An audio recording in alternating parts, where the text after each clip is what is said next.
Meg.tv, bro, because that's where it's at, yo. That's where it's at, yo. That's where we're at, yo.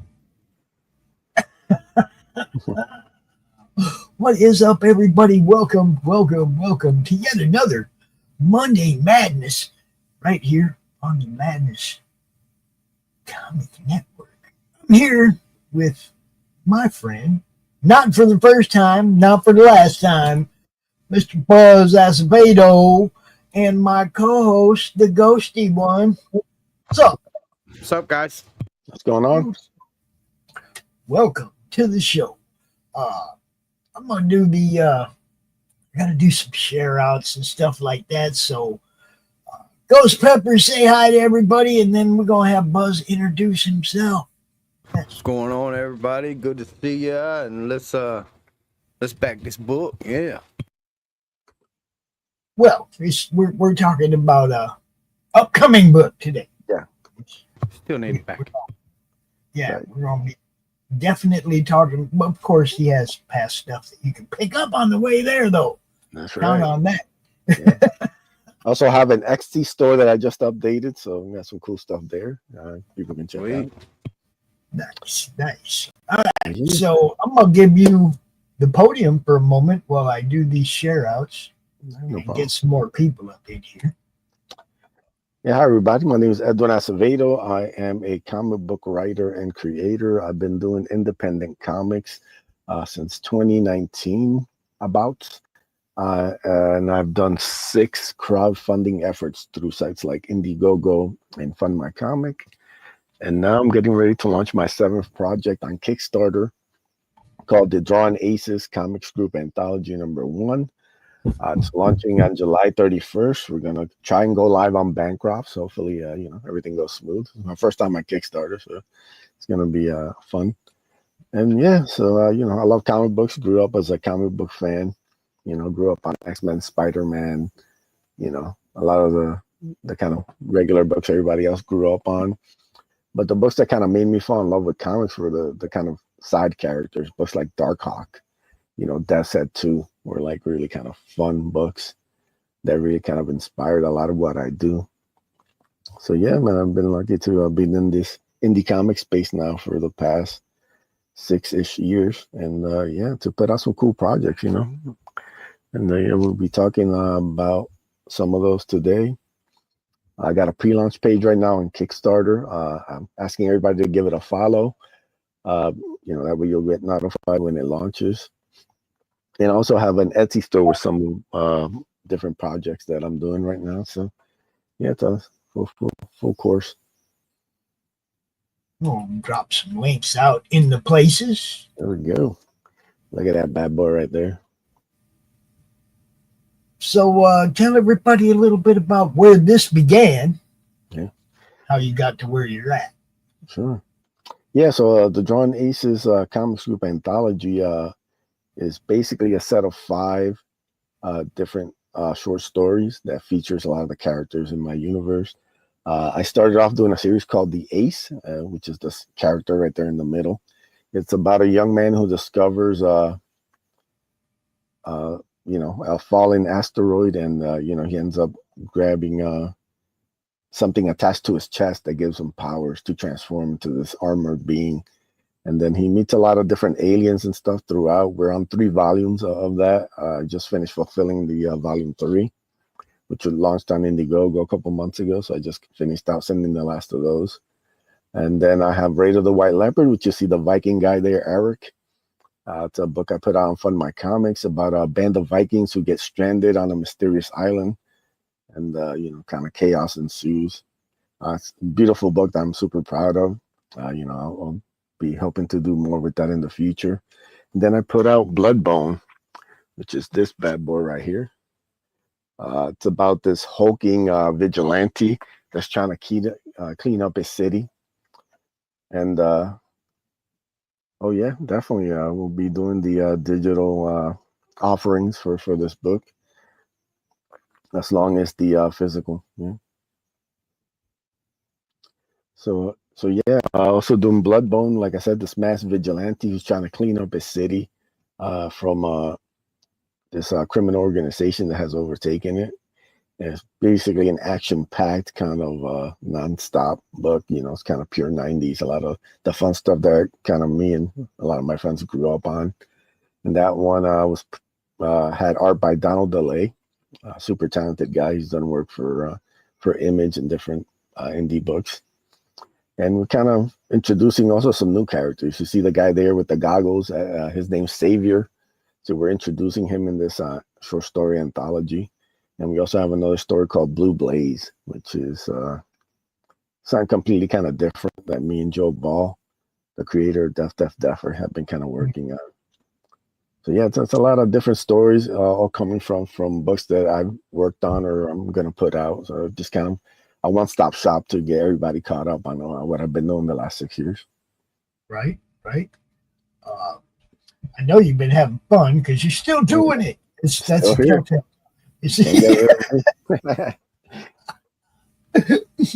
So, like I said, I've talked to you quite a few times. We've been following you since the beginning. So I'm going to let Ghosty ask a few questions here because he's got a different perspective. Yeah, man. So, what inspired you originally to get into drawing or doing comics in general?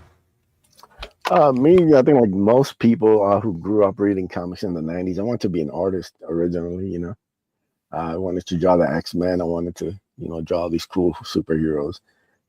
Sadly, I never had the talent to draw, it was mostly just for fun. By the time I graduated from high school, it was clear that wasn't my path. So, I was somebody who's good at stories though, like I'm somebody who's very creative and can come up with different things on the fly, so, once I kind of discovered indie comics, probably about like 2017-ish, give or take, it kind of inspired me. I saw these guys that were doing it yourself, the DIY. I became friends with artists, like guys like Ibai Canales. Me and him became cool on Twitter. And, this idea kind of sprung out of the Ace Volume 1. The Ace is a young man called David Diaz, and he discovers the shooting star, and then he finds this object that gives him the power to transform into his armored superhero. And, I had a lot of help from a lot of different guys, behind the scenes. I worked on the book for like a year and a half before I put anything out about it. And, I was able to work with Canales to help bring it to life. And it really kind of, I've been hooked ever since. I've just wanted to create and put out books. Thanks to crowdfunding and thanks to, this whole kind of economy that's been created over the past couple of years, it's given life to people like myself. So, yeah, it's kind of motivated me. So where do you see yourself taking this? You got any ideas for like short films or anything like that? Would you? Oh yeah, man. I mean, I would love to, get some of this stuff on the screen. The main job right now is just getting my name out and getting kind of being able to create something that's sustainable, that I can put out books a couple of times a year. They get funded. Basically, they pay for themselves. And then I can just keep on creating. I'm friends with a lot of different artists and different creators and stuff. We all have tons of ideas about cool stuff we want to do. So it's just about kind of growing this. We got like a bit of an unofficial alliance with the Hardline guys. We do a stream every Monday, 10 o'clock on the Zaid Comics channel. A bunch of different indie creators there too. We're all just trying to make, get our names out there and make these comics come to life. So yeah, but I'm definitely, I want to, I'd love to get something like Ace on the big screen. I don't think it'd be that expensive a property to get out there for something like Netflix or, Hulu or some of these other, yeah. I love the original, storyline and art and stuff like that. It's just such a good, a relief to see people out there doing original stuff, man. I tell you.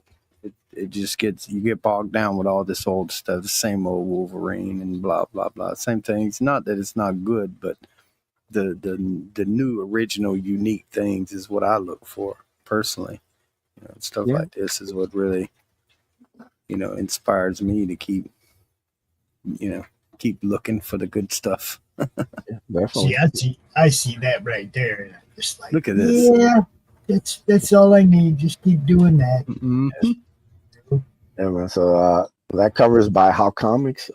He's a super talented artist. He's worked with me on. He's done backup stories for the Ace. He colors the Ace. And yeah, I had this idea, of kind of this group shot that kind of has all these different characters coming together, and then he brought it to life. I think the colored version is one of the best covers that anybody's put out this year. Like, it really kind of pops and jumps out at you.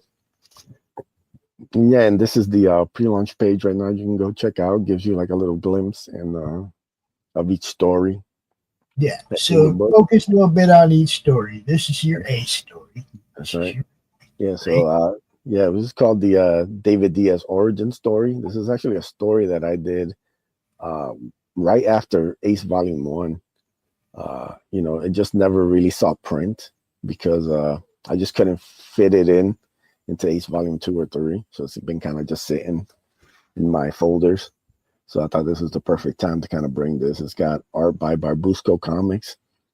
He did a great job illustrating the short story here. Basically shows you David, what he was like growing up with his dad. It's kind of and kind of flashes to like the present day, to like right before Ace Volume 1. And it's just like a personal story about David growing up with his dad. Anybody who read Ace Volume 1 knows that we focus on David's mom and his relationship, but we never see his dad. So we kind of tackle like what his relationship was like with his dad in this one. And Barbusco did a great job with the art on this one. He did a great take on Ace. This is super early Ace. Like I said, this is probably like 2019, 2020. Right. So it's an old story, but it still like holds up, and that's a little glimpse of like some of the art and stuff. David transforming into the Ace. Sweet, man. It was great. Blood Bowl. Right. Yeah. Yeah. Yeah. So this is a short story by Maxi Dallo. This was in the second version of the Ashcan. I wanted to put this on here because it's basically its own little short story. It has Bloodbone facing off with a serial killer who's been haunting college girls at night. So he basically, has to find them and put the smackdown on them. That's what Bloodbone does. He's trying to clear out his city from scumbags. And the first Ashcan has Bloodbone fighting these kind of like criminals and stuff. Kind of like classic kind of mobbish like criminals and stuff. But he also faces kind of different kind of characters and stuff like this the Raka character, like this kind of cannibalistic serial killer, and Bloodbone's gotta face off with him and to keep the city safe. That's a beautiful art. I love Maxi's use of shadow and stuff, and I think he has a really nice take, kind of more like a athletic take on Bloodbone. He's almost like pro wrestler size, which I'm a big pro wrestling fan, so I like the way he draws him. It's a little action-packed short story showing Bloodbone saving one of the townspeople there. Who's your favorite pro wrestler? My favorite pro wrestler is Bret Hart with the Hitman. No. Yeah. Right. Mine was always the Ultimate Warrior. Got it. Yeah, Warrior was great, man. Like in the late '80s and stuff. There's not like Warrior and Hogan facing off at WrestleMania. That's what started everything, man. It's like one of the earliest memories I have as a kid of just being like, this is the greatest thing ever. Bro, I paint the face and get the arm tassels and be all pumped. Everybody used to do the rope shake. Oh yeah. Loved it. Max says a little Dexter style story is always good. Yeah. Love Dexter. I'm excited for the new series. I hope they learned their lesson this time. I'm a Undertaker fan. No, Undertaker's great. Like the Undertaker, all the way with the dead man. Everybody thought he was an actual zombie, and then found out he was just like a hillbilly biker. He's been it all, right? I like Mark. He's pretty cool. Been around for a while, does his thing. Long time, yeah. Long time. And then we have, of course, the next one down is Raid of the White Leopard Part 1, the Vikings. Yep. So this is a reprint of the first 7 pages of Raid of the White Leopard. It's art by Avery Butterworth. I think it's probably the best thing I've ever done, to be honest. I think like the story, the art, the way everything flows. I've actually shown this to a bunch of people who don't read comics, just to kind of get their opinions on it, and they all think it's really good. It's kind of one of those campaigns that kind of went under the radar. So I'm trying to get kind of more eyeballs on it, and it's very succinct. Basically, Eric leads this band of Vikings on a raid, a very successful raid, and then when they are coming back, from the raid, they end up meeting this huge storm that basically kills most of the Vikings. So there's only a couple surviving ones, like about a dozen. And then they wind up on this strange island. Kind of like the mystery of the island kind of takes over once you go further into the book. And that's really like a well done story. I think Avery's artwork is absolutely fantastic. I think it gets better every page that you turn. His work gets better. I really want to do some more stuff with it, have big plans for it, and I just kind of wanted to get more eyeballs on it. So it's kind of like a good opportunity to kind of showcase that. It's awesome looking. Love that. Yeah. Just really beautiful artwork. Yeah, and this is a new character I'm introducing called Savior. This is art by Rafael Crestani. It's about this superhero that returns back to Earth after being away for about 10 years. And he ends up saving this woman from a gang of thugs. And he discovers that she's the doppelganger of his deceased wife. And that kind of sets him off on a quest for answers. It's kind of very kind of layered kind of idea that I have for this. And we kind of introduced the first kind of couple pages of the story here, kind of giving you like a glimpse into everything that's going on. It kind of sets up the mystery of like where things are going to go. So, I'm hoping to do like a full one next year, get the full Xavier #1 next year, So yeah, this is the first time I'm showing any of this. This has been in my folder for a while also. It's cool to finally get this out, and I think people will dig it. Raphael, but has a really nice style, and it kind of fits what I'm trying to do with Xavier perfectly. I just sent my buddy Max here the link because Max is going to be a guest later in the show anyway, and he just had a stroke and he hates typing with one hand. So I figure I'd better let him come in so he can just talk and type. Yeah. Right. Good to see you, man. It's difficult to type with one hand and not having it do it for the fun reason, Especially when you're trying to light a bong at the same time. Exactly. Pain in the ass. Now, that one sounded cool. I mean, it's kind of like a Viking Lost, Yeah, definitely has definitely some Lost element attached to it. It's definitely the fun kind of exploring the island, and it's not what you first think of. You kind of get you get a nice cliffhanger on the last page.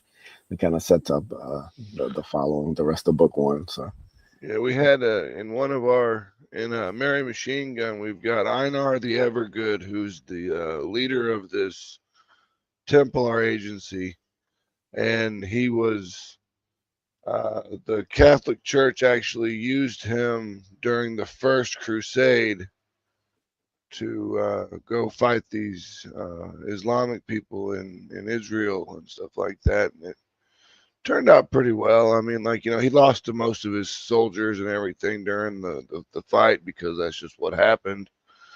But I mean, we moved on to part 2 and part 3 because they could live forever because they drink from this pool of water that the root of the tree of life actually just touches this water, so it allows you to every 20 years you age 1 year.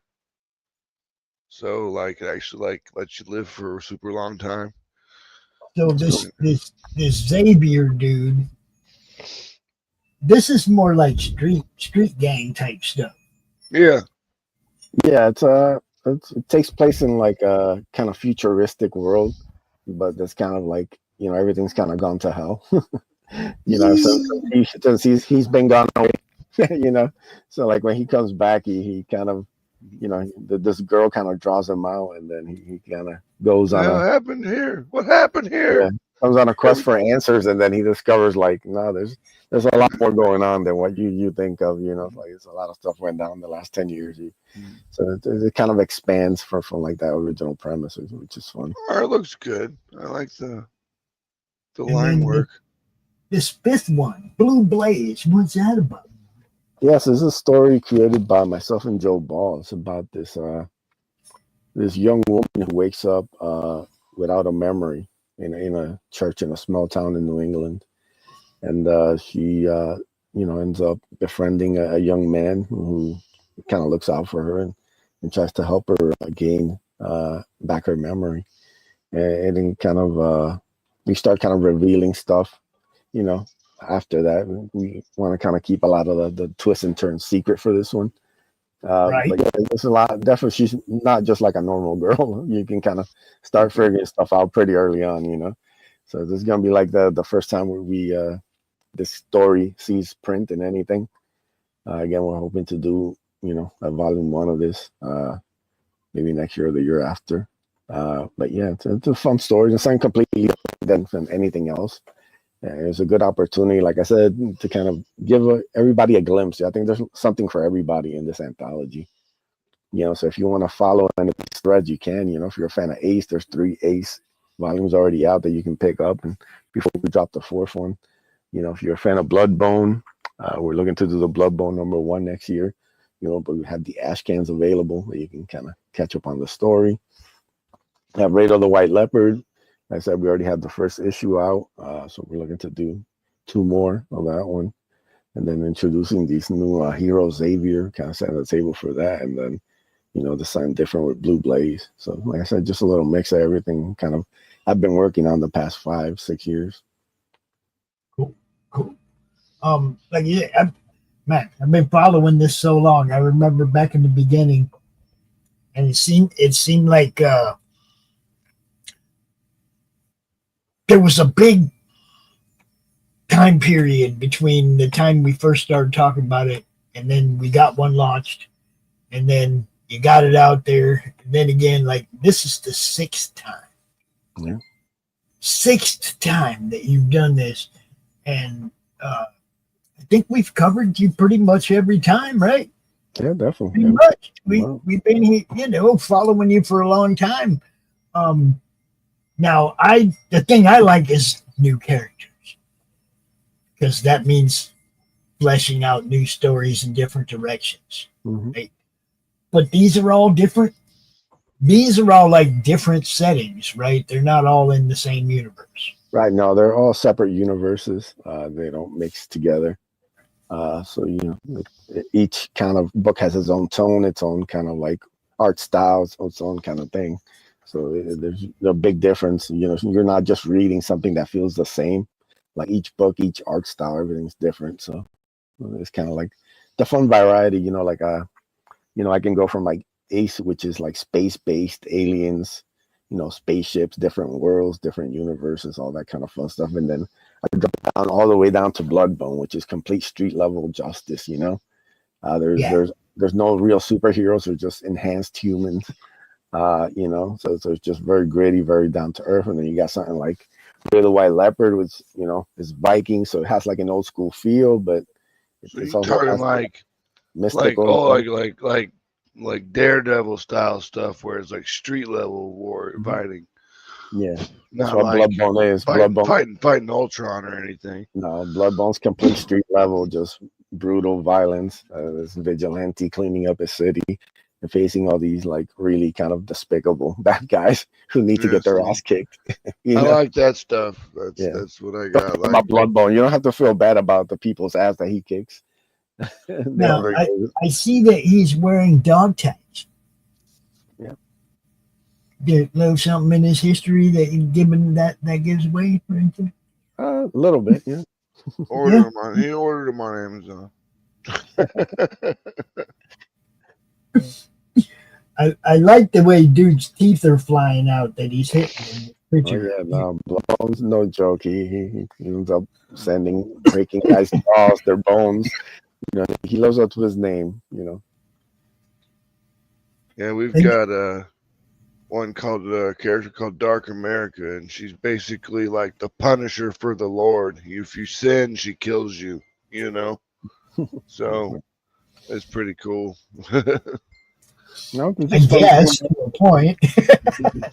That's the cool thing, man. You come up with these ideas, and you kind of start workshopping them. You start like, kind of willing it down. Bloodbone literally started as like a concept.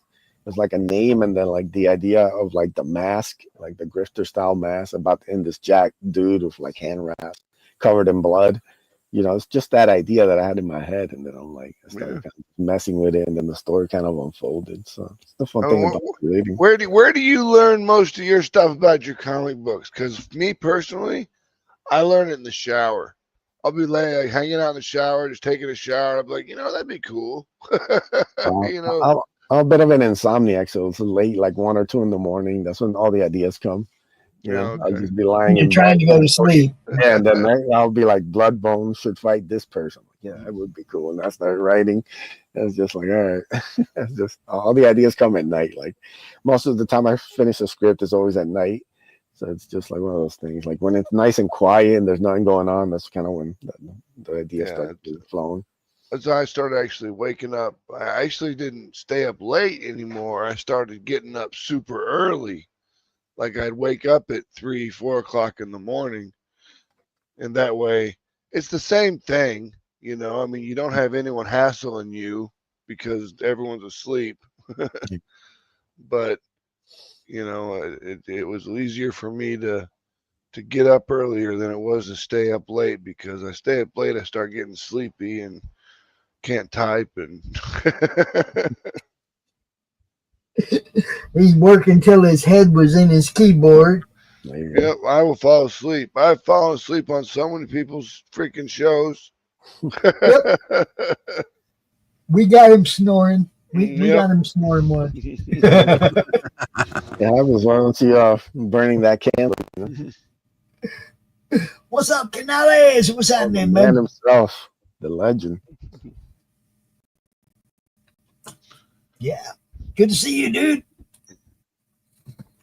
Check things out. Look, that's on X too. Look, somebody's watching on X. Yay! Yeah. I mean, not that somebody's watching. Be all propaganda.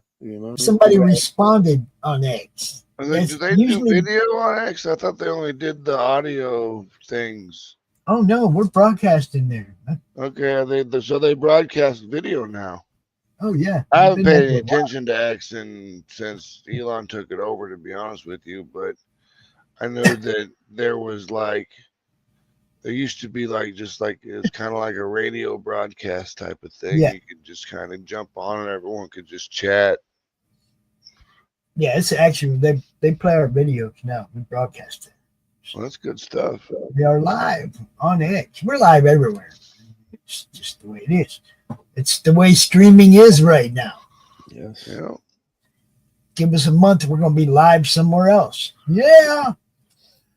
That's how you do We're just going to keep doing it.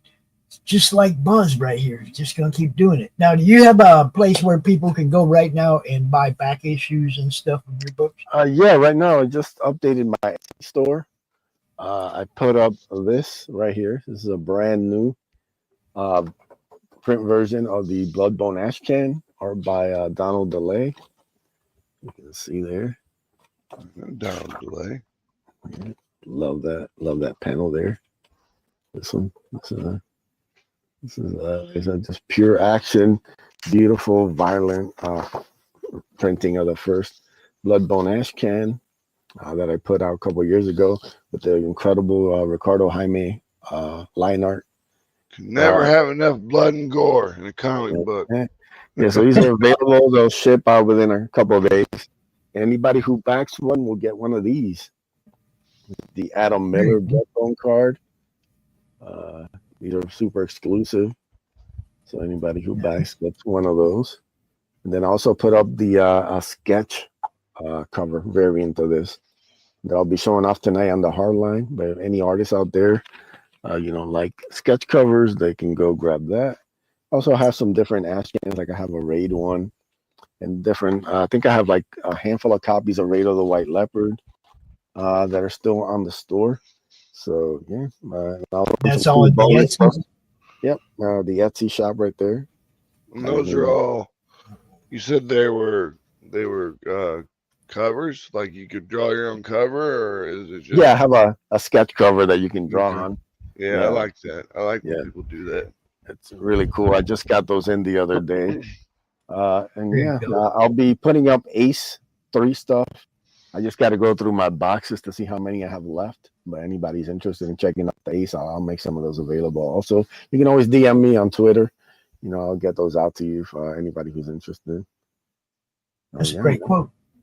Dude makes the comics I would have loved to read when I was younger and happier. Ace is those things, man. Like 13-year-old me, like this would have been his jam, That's kind of like where I'm going for an Ace, It's just been a really fun, adventure writing these 3 volumes, and then we got one more, volume 4.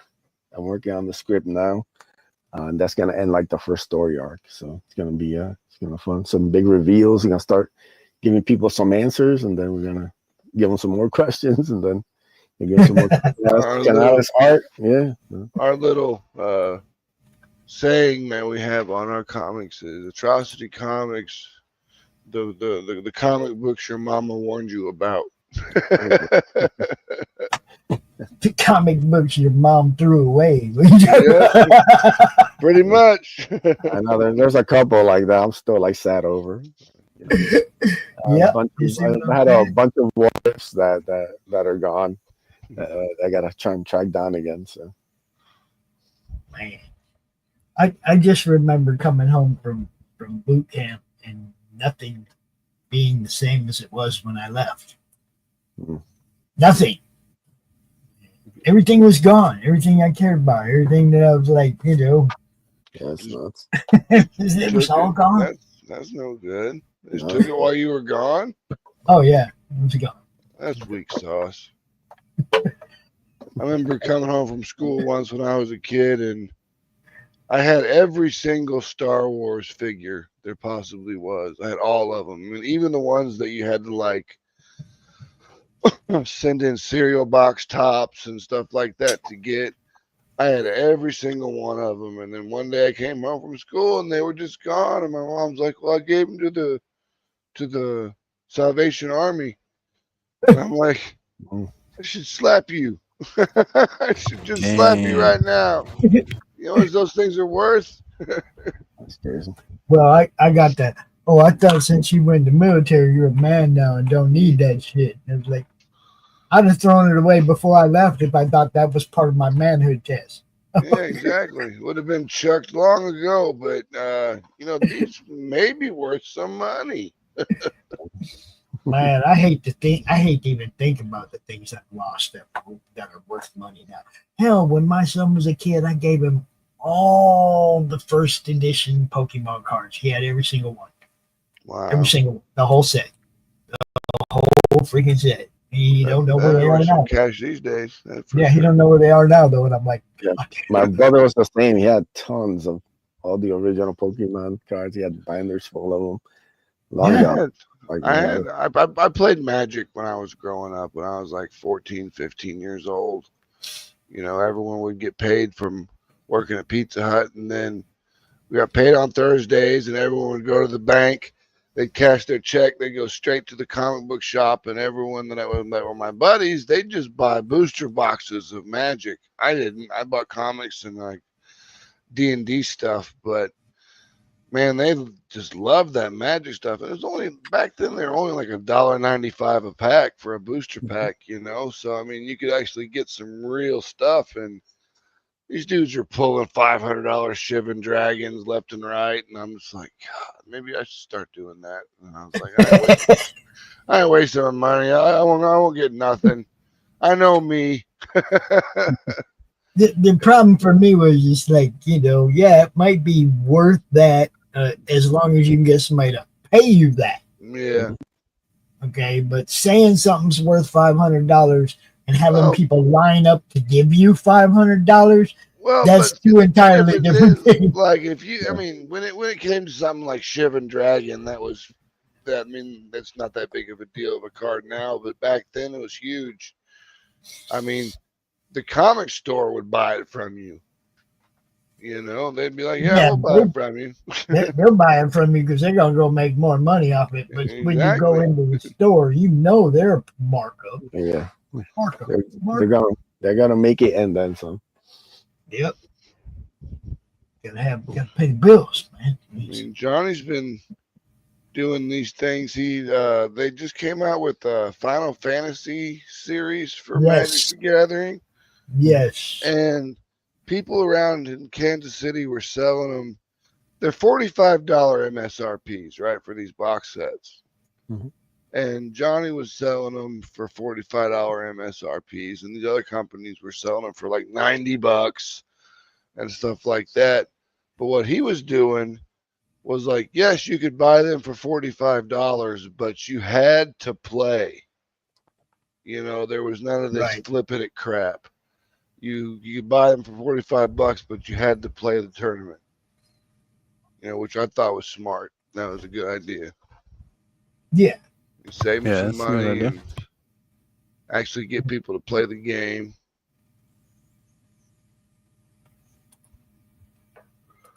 Now we also have an Etsy store.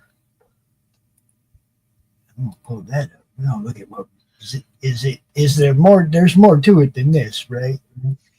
I gotta go out to the Yeah, it should be that's the sketch cover right there.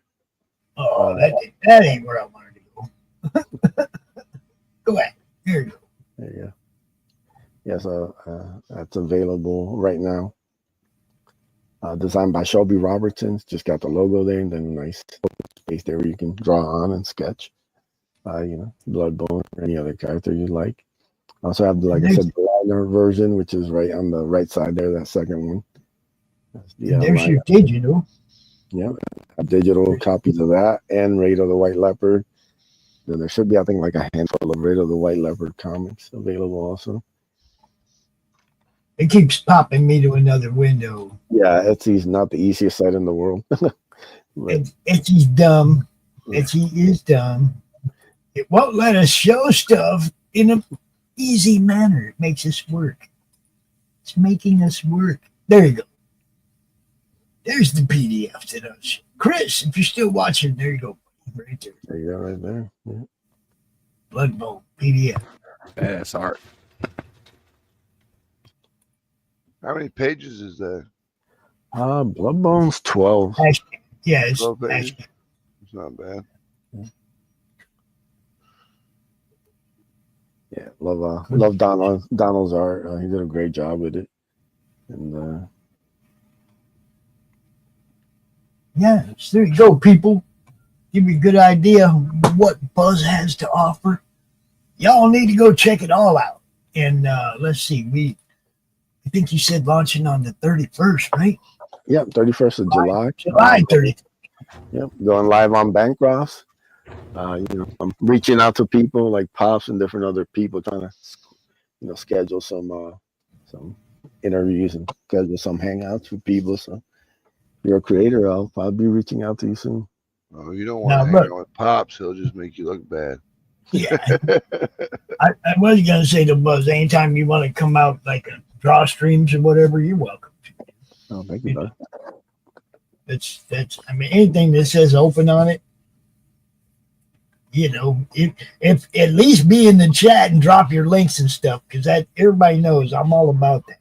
Yeah. If you see us live, man, jump in the chat, say something, drop a link, let everybody know you're there, and what's coming.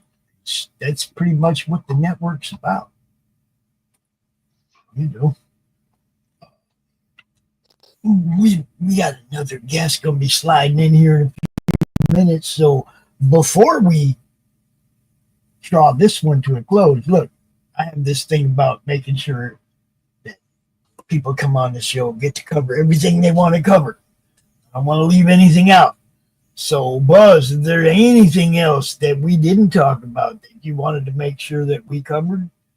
No, I just did want to say, to everybody, if you're got time, come hang out at the Hardline tonight. That's on Zay Commerce Channel. Phil and Brandon Diaz. Hardline goes live at 10:15 p.m. Eastern. Yeah, we'll be showing off the Bloodbone sketch cover. We'll be talking about, Heroes Con. Phil and Brandon just got back. Yeah. Right. So everybody was there, man. Yeah. Seems like it.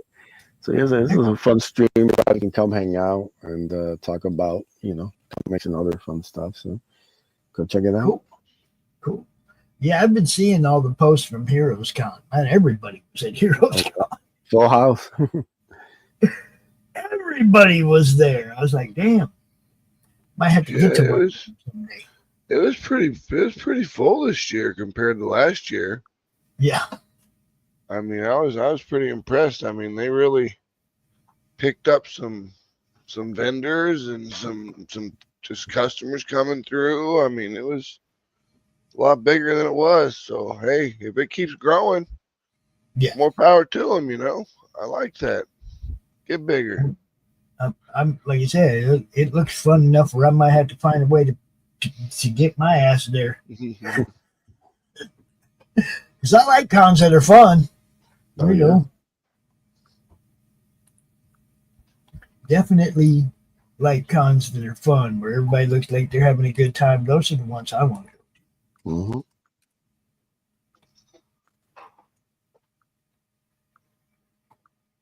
Yeah, the last convention we went to was Planet Comic-Con. We had a table at, and it was terrible because you had to pay your $230 or whatever for your weekend pass, and then it was like $40 or $45 per panel just to get in. They charged you to go into the panels, and I was like, what? You're supposed to, that's the whole point of paying for the ticket, is to get the ticket to go to the panels. And then all the vendors were pissed because everyone's blowing their money going to these panels, and they don't have any money to spend at these vendors anymore, So the vendors did nothing. And then this year, they're doing Planet Comic-Con same weekend as C2E2. And I'm like, what are you doing? Yeah, we had that issue with Grand Rapids being the same weekend as C2E2 last year. It's like, dude, come on. You're going to take one of the biggest conventions and then fight against it? What do you think? Well, no, it's not that you're competing against it for fans. It's like you're competing against it for vendors and artists. Yeah. Well, I mean, it's C2E2 is a Reed Pop show, so they got money to put into it. You don't want to come across as the guy who got their leftovers. Yeah. I mean, that's what I look. I wouldn't want to do it the same weekend and look like we're getting the people that couldn't make it to C2E2 or whatever. It's like, the last I heard about something that happened like that had C2E2 at the same weekend as something else, it was like people went to C2E2 on Friday and Saturday, and then what was it, like WonderCon or something, they did Saturday and Sunday. They just kind of like flew around and just split it up. And I was like, God, that'd be expensive. Ladies and gentlemen, boys and girls, comic fans around the world, we got Mr. Chris Fisk right here, right now. What's up, Chris? Hey, how's it going? How you doing? Doing all right. It's quite hot over here, though.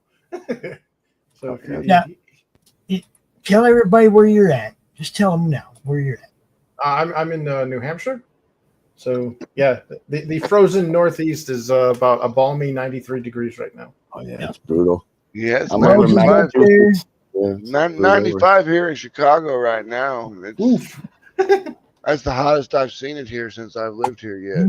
That's what I was gonna say. It was fine till Lori came to Michigan. Weather was fine till Lori came to Michigan. Then it got really freaking hot. Okay. You go back to Texas, take bringing your heat that, with you. bringing that Texas weather with her. So Yeah. go home. Go home. I'm telling you, Lori, be nice to us up here. We were enjoying the summer. 55-degree summers where it's at. None of this 95-degree crap. Oh man, tell you what, it's all action here. Chris, how you doing, bud? Oh, I'm doing good, man. Doing good.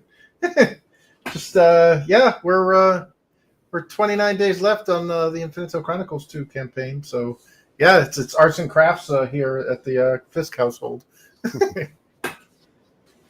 You know, I haven't talked to you since the last time you had a book. Oh yeah, It's been a bit. Yeah, it's 2021. That was we man, yeah, time flies. As I was gonna say, it's been a while since you've been here, man. 2 years of COVID really kind of shut people down. You know, I mean, like it really didn't. You didn't really realize how quickly it went by. No, half a decade, like. Dude, I mean, 2 years of COVID, it was done, and I was like, man, this is nuts. And then it kind of sucked because, you know, I mean, the COVID thing was kind of actually good for independent comic books and Kickstarters and Indiegogos and stuff like that, because nobody could go to the movies. They couldn't do anything else. So yeah, grab a book.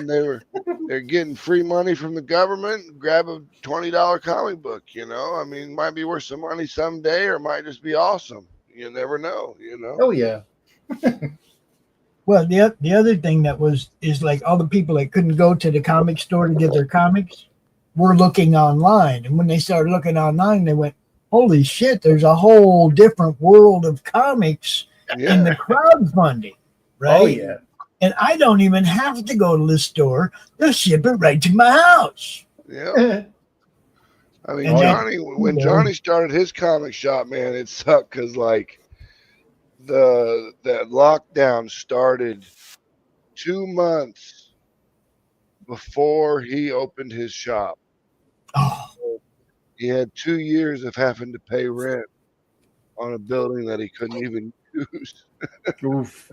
Well, see, now we had our people up here at Buy Me Toys. They were doing curbside. Yeah. Oh. You could come to the store. They'd come out and hand it to you in your car, right? You know, and transaction that way, right? Target was doing. The people that pivoted during that time and adapted to what it was, they did all right. Some people didn't know what to do. Yeah. You know, if you had a large pull list, a large crowd of people with pull lists, yeah, curbside, stay open, you know, have them come get their stuff. And, you know, get all 15-year comic books. Make them post a whole bunch of other stuff on your website that people go, hey, will you grab me one of those and one of those too when I come by? You know what I mean? It's like the people that adapted did fine. Yep, add the cart. You have to be ready in business to adapt to whatever. Somebody's going to come along with a better scheme than you. And you better be ready for what you're going to do next. There's always going to be someone that can do better than you can. I mean, they either know more about business, they're smarter than you, they've got a way to be slicker than you. I mean, someone will always be better than you, no matter how good you are at whatever you do. There's always someone better. You know, I mean, except for Chris. If you're a wrestler, there's always someone that's a better wrestler than you. If you play baseball, there's always someone that can hit the ball better than you. You know, I mean, that's just the way the world is. I remember when Chris came out with this first campaign, man, the packaging and everything, it was beautiful. Oh, thanks.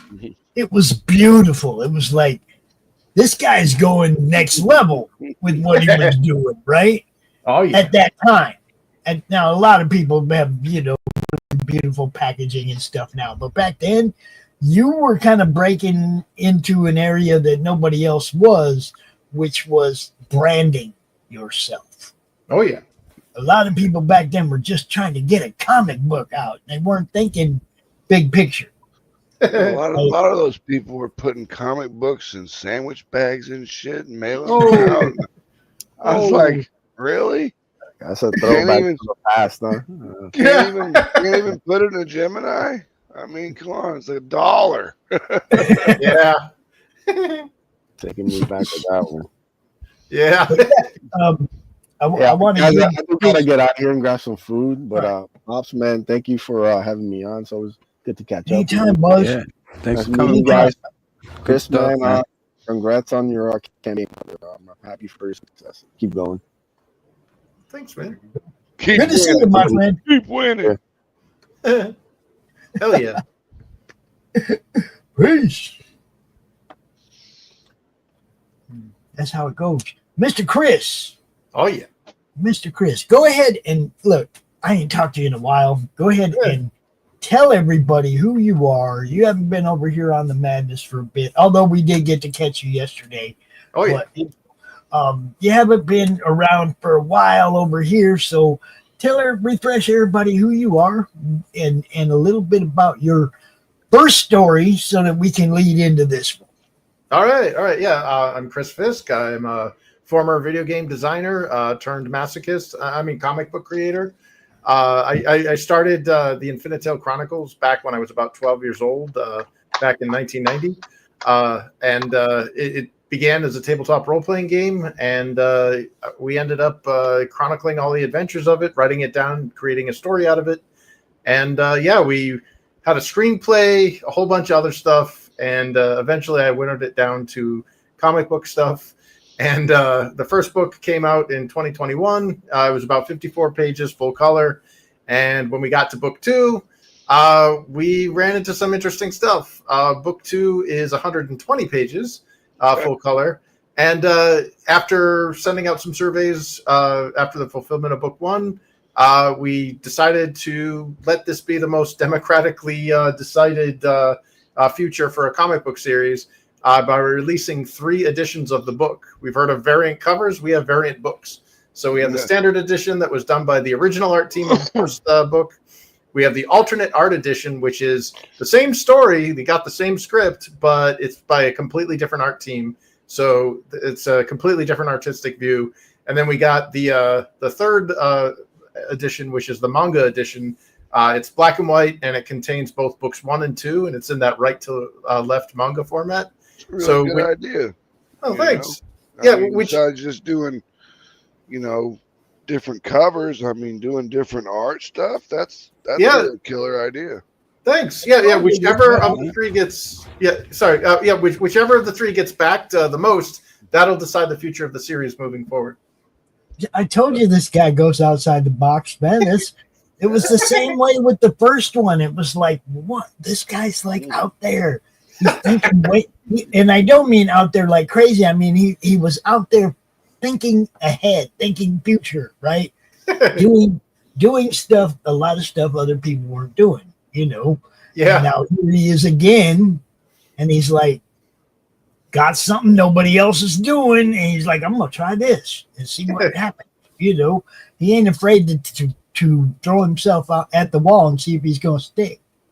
Yeah. It's basically the survey and all that stuff started as I want to give backers or customers more of what they want, and I don't want to waste money on things that people don't want, because this costs money to make. So I don't want to invest resources in things that nobody wants. The comic book's not cheap. Oh God, no. I'm going to play this trailer real quick, and then we're not the artist, then it's definitely not cheap. Oh yeah. I want to play the trailer real quick, and then we will dive in. All right.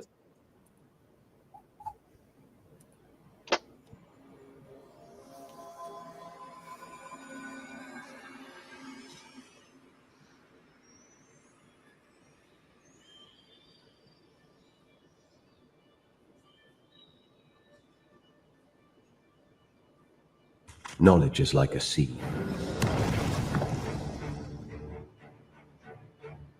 When sown in fertile minds, it opens doors to new possibilities. Truth, once buried by the ages, is again revealed. The unimaginable becomes demystified. New wonders are discovered that transcend the limitations of previous understanding. However, some doors should never be opened.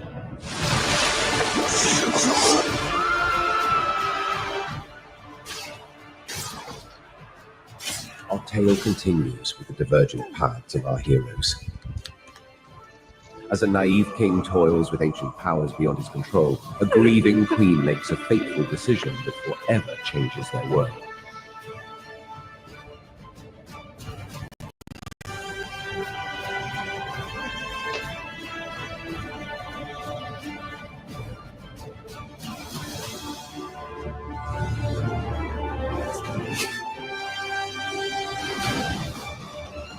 Infinito Chronicles, the War of the Trees.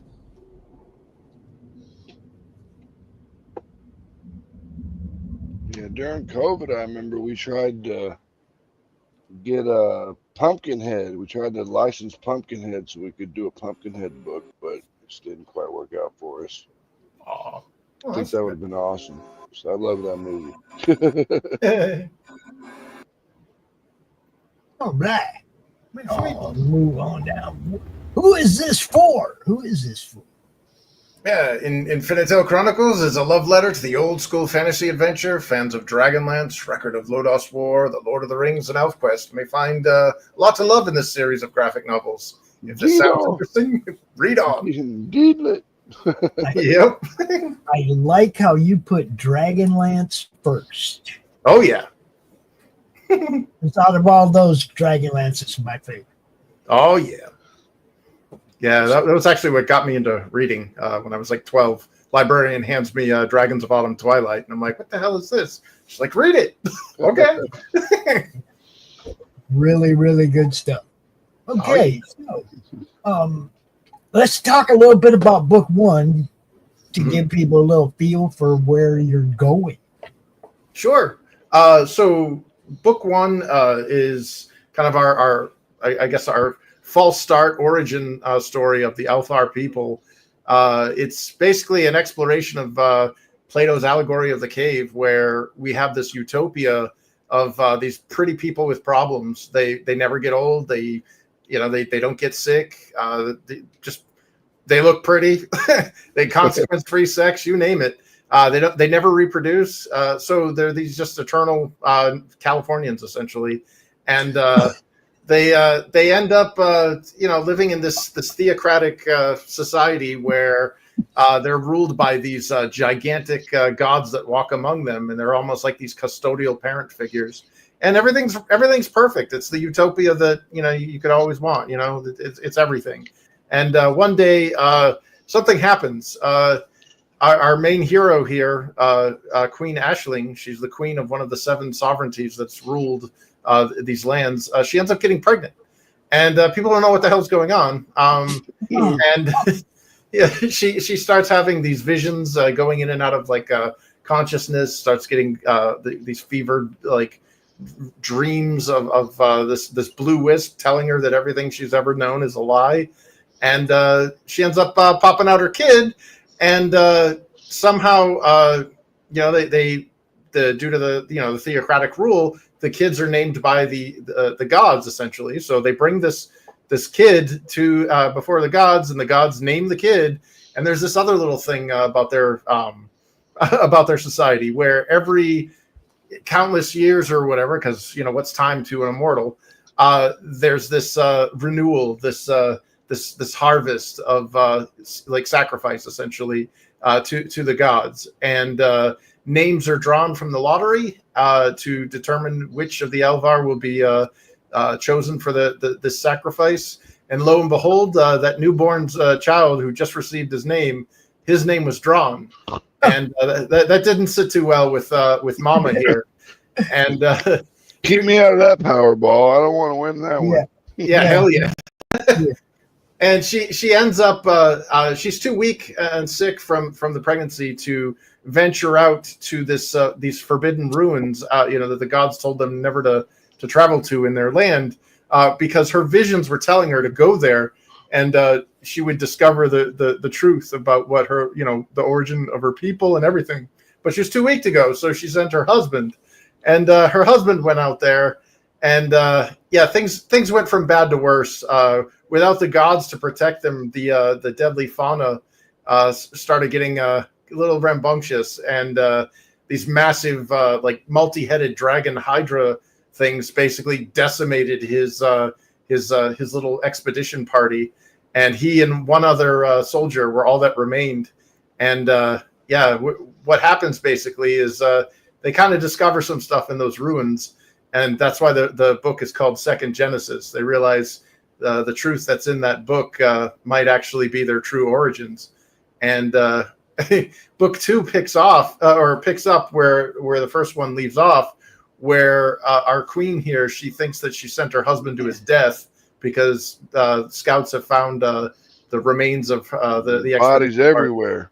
Yeah, so she starts enacting a plan to kind of keep her kid alive, doing a little switcheroo stuff, because unbeknownst to a lot of the other people, it seems that all across her kingdom, or her sovereignty, her pregnancy marked the beginning of other pregnancies where other people started having kids, and it became this horrific economic drain where you have a bunch of kids raising kids. These people are irresponsible. They have no idea. They've had everything handed to them. So now they're running out of food.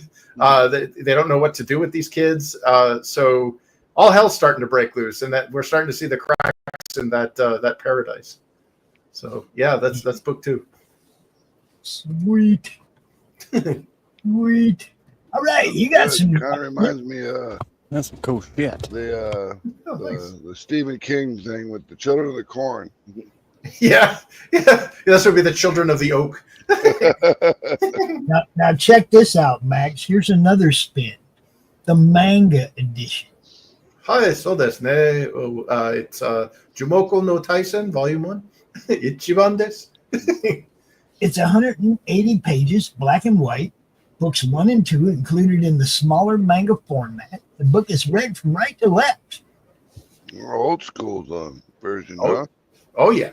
It's like a mini trade paperback. It's got both books 1 and 2. Yeah. But yeah, it adheres to the manga format.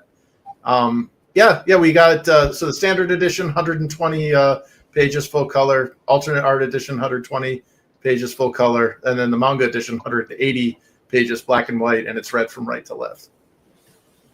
So And cards. You can get cards. Yes, cards. yes. Oh boy.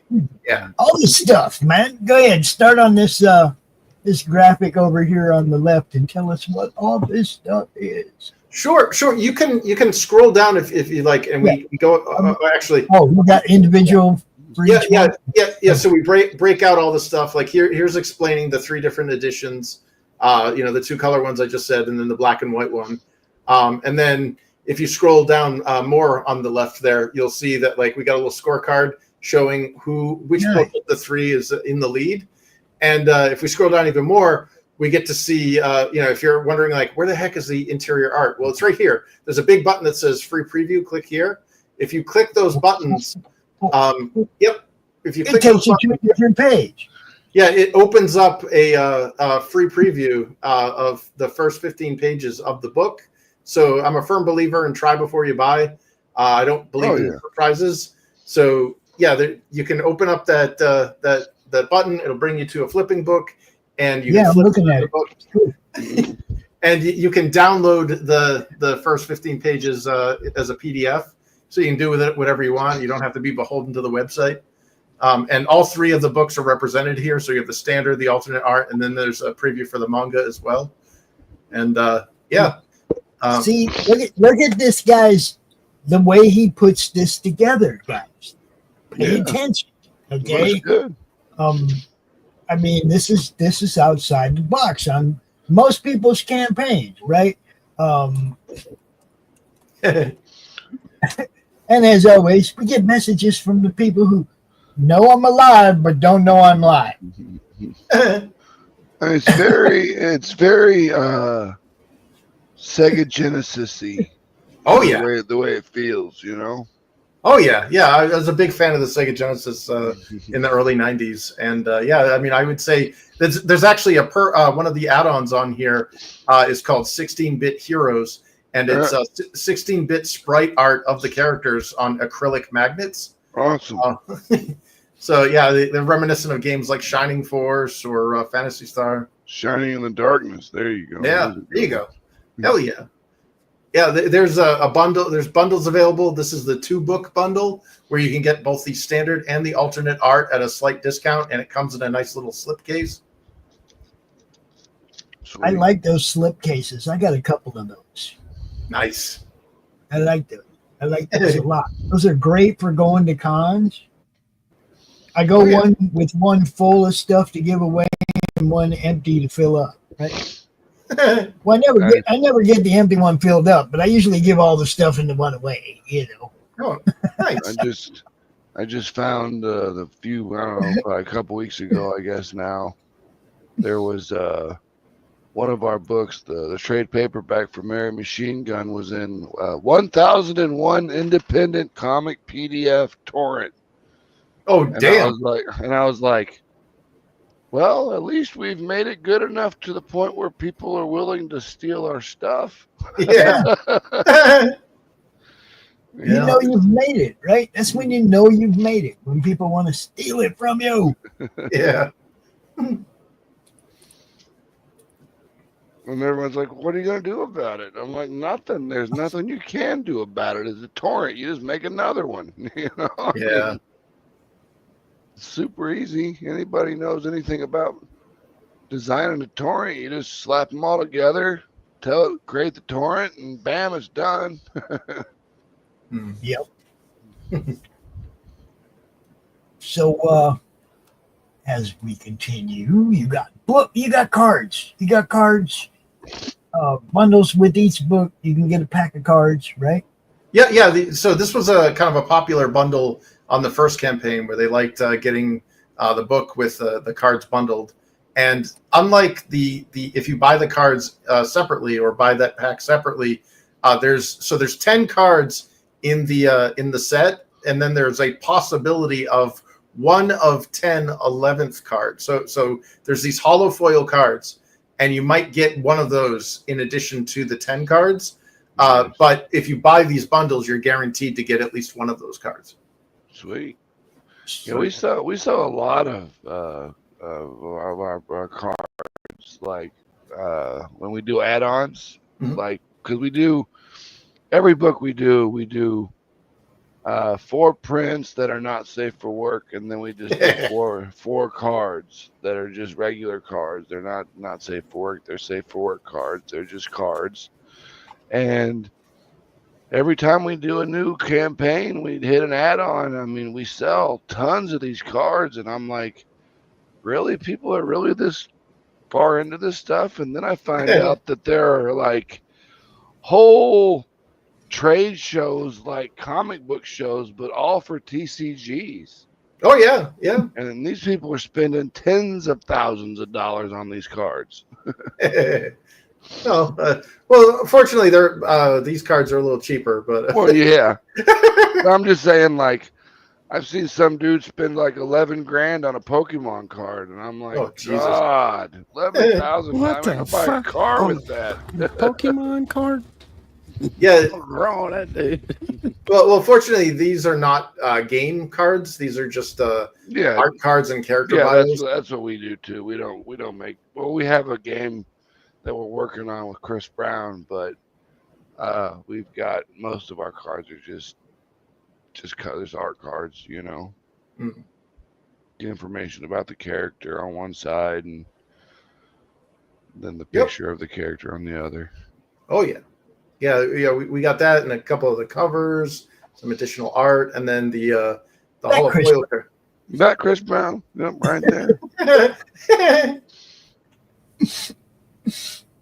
But yeah, like I said, man, look, everything this dude does he's always catching me by surprise. Every time I talk to him, it's like, damn, I ain't seen nobody do that. Damn, I ain't seen nobody do that. He did that to me a couple of years ago. he's doing that to me again today. Nice. Well, that's good being able to think outside the box and do different things with crowdfunding. I mean, it needs to be done. I mean, And look at like the as packaging, the card. everything's from what I've been reading, crowdfunding for comic books is down 35 to 40% over the last few years. Oh yeah. Well, it's You because know? they can go back to the store and buy their comics. Well, yeah, You of course. know, I mean, that's just, you know, Yeah. that's when you adapt, right? You either get your books where they're at, or you make sure they know where to get your books. Those are your options. Yep. You know, I Yeah. mean, you either work hard on the marketing or you work hard on getting your books in the stores. Yeah. Oh, yeah. I mean, Johnny's got his own shop, so we've got our own. We bought a spinner rack. We put all of our stuff on the spinner rack that's just ours, and then obviously we do Kickstarters and stuff like that. But we had a website that was selling stuff before the website host was like, "Oh, it's going to be $90 every 3 months now," and then we're like, "You can suck it." Well, we're going to get a new host. Thank you.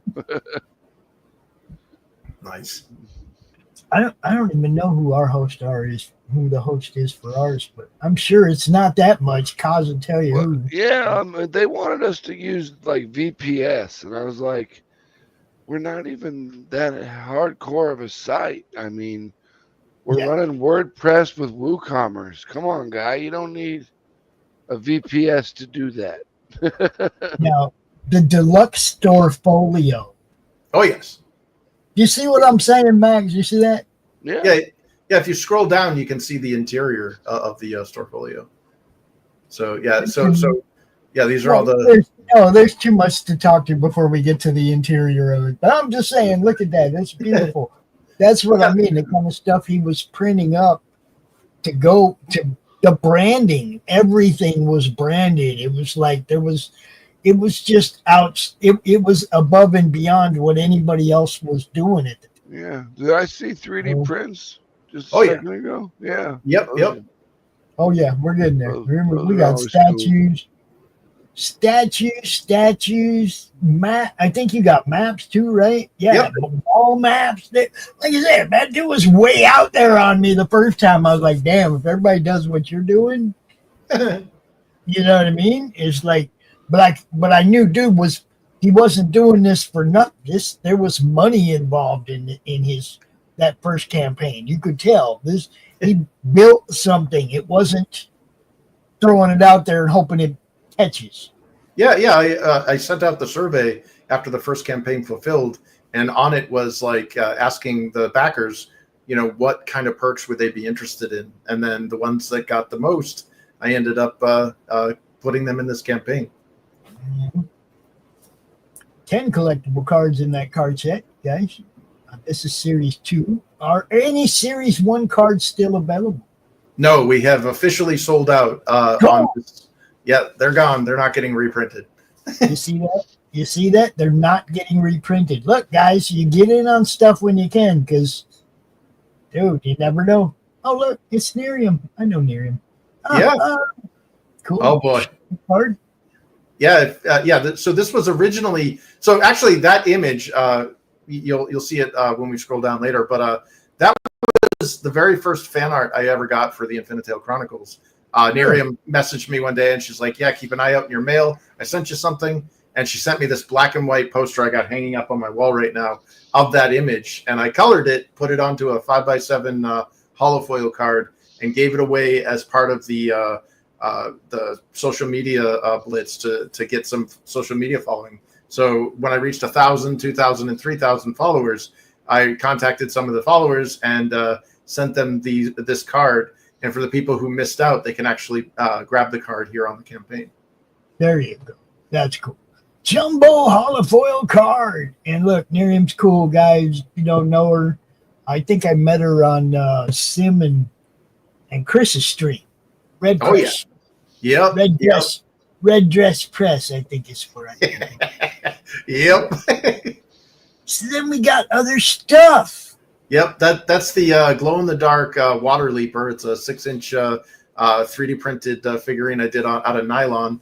The material that glows in the dark, it glows pretty bright. Like I don't know if it captures that in the image, but I put it in complete darkness, and that thing is lit. Yeah, if those are your fingers holding it, you can tell how much it's glowing. Trust me. Yeah. Yep, and then here's this is one of the characters that's in the story. She's featured in this book. This is Nessa, and this is part of a paint kit. So she's about 8 inches tall, and she comes pre-primed along with this nice little mixing card and all of the paint brushes, paints, clear veneer or lacquer, and the palette and all that stuff. So you get a complete painter's kit with that. That's freaking awesome too. You see what I'm saying, Max? That's pretty badass right there. I mean, to get a whole kit, that's sweet. Yeah, and here's the wall map. Look at that. Yeah, that stuff's not cheap. Nope. Well, that's the canvas wall map. I took some artistic liberties with the outsides. Obviously, it's not torn like that, but right. The map itself, 16 by 20 inch canvas. It's one of the few times where I actually fold a poster. Where the other poster, the double-sided posters, I don't fold those. I put them in rolls, so you don't get all that creased crap that you get with posters. I've done that thing where I'll take a poster that's been folded, and then I will get like markers, and wherever there's white, I will draw it in with the blending color. Yeah. Over the white, and I'll make those creases go away. Yeah. Like, Yeah.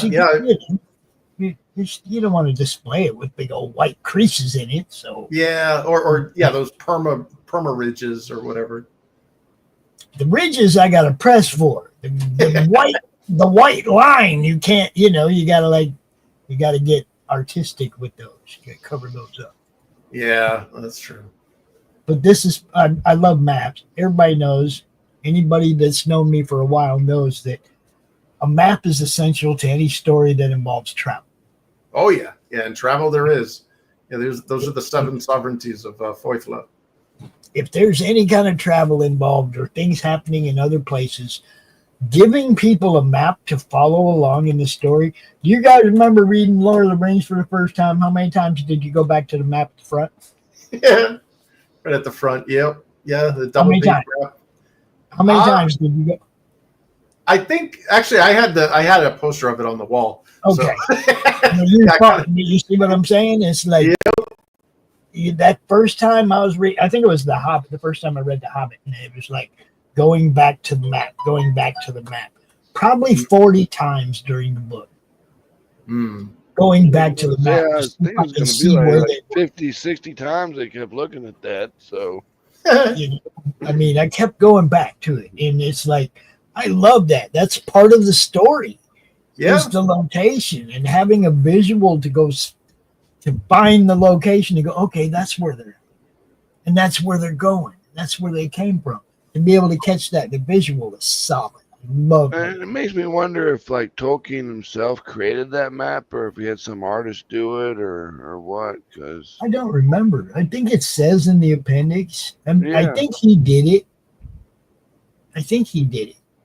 Yeah. Well, I did this one. That's me. I didn't hire an artist for that. And coming up with all them names too. Oh yeah, that's I unfortunately when I was a kid I didn't realize I didn't understand what marketing was as a kid or branding. So all of these names are based on Welsh and Irish names. So like Tirna Anwen, the land of the dead, Tir Ildathach, the patchwork land, Tir Gothen there, where our story starts, is the land of the tree. All of those names are all Irish inspired because the story itself is drawn from various folklore books that I researched when I was at the Pelham Public Library. Things like the Kalevala, Snorri Sturluson's Walsong Saga. Even things like was it the Tua de Danann, which is the book of invasions. So yeah. Pay attention, retailers. Got retail bundles. Whoop whoop. Throw it out there. Oh yeah. And the ultimate bundle. The Yep. ultimate everything bundle. Oh yeah. Okay. And then here are the cards. So these are those top 10 right there. Those are your guaranteed cards in the set. And then the cards featured below, there is a possibility of one of these cards also included in that set. It might not be though. So and they're different levels of rarity. So All right. and then those are all the artists, and then here's a close-up of Nerium. There's Nerium. Yes. Yeah. In fact, Nerium is she's part of our one of the stretch goals we unlocked. So we have 3 stretch goals unlocked right now. I'll get to it as soon as. So here are the 16-bit sprite art of the heroes. That reminiscent of the Sega Genesis stuff. And they're all on acrylic magnets. And I thought I had telekinesis when I was putting those things together because I used rare earth magnets. And those suckers, you could hang a CVS receipt on the refrigerator with one of those magnets, folded up. Superpower. Yeah. Magnets, those are powerful. Yeah. Yeah, they got some utility to them. They're not just pretty. So here's the interior of Look the at portfolio. that. It's got the map in it, Max. That's fucking sweet. Damn. Yeah, magnet sealed, so you got a nice little magnet clasp there, and it closes. It looks like the Book of Dragons, which was the kind of like the MacGuffin that's referenced in the first book. And then it's got it's also got a swappable front cover. You can pull out that front piece, and you can put in one of the art prints that comes with it. Yeah, you can slide whatever you want in there. I change mine up all the time. Yeah. Oh yeah, I like it. Dude, this is badass. Nice, thanks, man. I'm just saying, every time you blow me away with what you do, Chris. Every time, man. And I see why it takes a while in between campaigns to put this all together, because holy crap, man. Yeah, man. I mean, here's your digitals, people, for you overseas people and you people that do not have storage space and all that other fun stuff. You get the digitals right there. Yeah, they're $5 a pop, or you can get all 3 of them together for $12. There you go. Legacy add-ons, stuff from the first book. Yeah. So we sold out of all of the standard edition covers. So if you want, you can either go to Amazon and grab the retail edition of Infinito Chronicles 1 for like $9, or you can grab one of these first print editions that I have limited quantities of that I didn't sell out of on the first campaign. And these are the 2 variant covers that still remain. First print editions, people. First print editions. Oh yeah. Man. If you're not down, you better get down. That's all I can say. You got the cover A. Down sickness. Get down, man. I can't do that. Yeah, there we go. So here's the 19 by 27 inch double-sided poster from the first campaign. We have another double-sided poster up above in the second campaign, but this one, unfortunately, I can only ship to the United States because the absurd amount of shipping costs to ship a rigid tube that's not stackable and all that stuff is just so insane. Stuff in Europe is crazy now. Yeah, it's ridiculous. Even just books. It cost us was it $28 to ship one book to France or something? And I was like, oh my God. Yeah, it's ridiculous. That's why we do a carry box. Yeah. Carry her back some books and she'll have them all sent here, and then we'll put them in a box and send them overseas, because one at a time she'd be paying $400 to get these books. Yeah. But we put them all in one box and she might pay $40. You know what I mean? It's try to help people out when I can, man. Definitely the way to get it done. I mean, that's what RJ was doing for a while, wasn't it? Oh yeah. Well, I mean, RJ does complete fulfillment now. It's crazy. Well, I know he does complete fulfillment now, but I mean, before, when he first started, he was doing shipping off bundles of books to people so they could get them all sent to different locations around the world. So what we're looking at here, On the first campaign, these were stretch goals. The first one is this 4-inch standee. The stretch goal was a 4-inch acrylic standee of the king hero Kalen, the dude with the red hair and the spear, and I ran out of those, and during the in demand, I ended up restocking with Queen Aisling here, and I got some of these left over from that first campaign. So I think we have some limited quantities of that. If you missed out on that, they were free on the first campaign, but now if you missed out on that, you can buy them or back them. Not anymore free. It's cost your money now, buddy. Oh yeah, we got better stretch goals in this campaign. Yeah, and then the image below this was the 5x7 hollow foil card by MR Gunn. That was also a stretch goal, and it was free to everybody. But if you missed out on that first campaign, you can grab it here. Yeah. Oh, Dustin, what's happening? What's up, Got Dustin? Geek Man jumping What's up going in the on, chat. What's happening? Hey. Now look at this. I mean, people have gotten there. I mean, that's one of the things that a lot of these people don't realize when it comes to crowdfunding and stuff is like, you've really got to change up the game. You can't just be sending out comic books and be done with it anymore. You've got to add something special that people really want to jump onto, in order to get it these days. Yeah. So that image above was to show that you're not going to have to wait a year or years or whatever to get this book. Right. It's already printed. I have them in my hand. I'm selling a proof of concept, not an idea.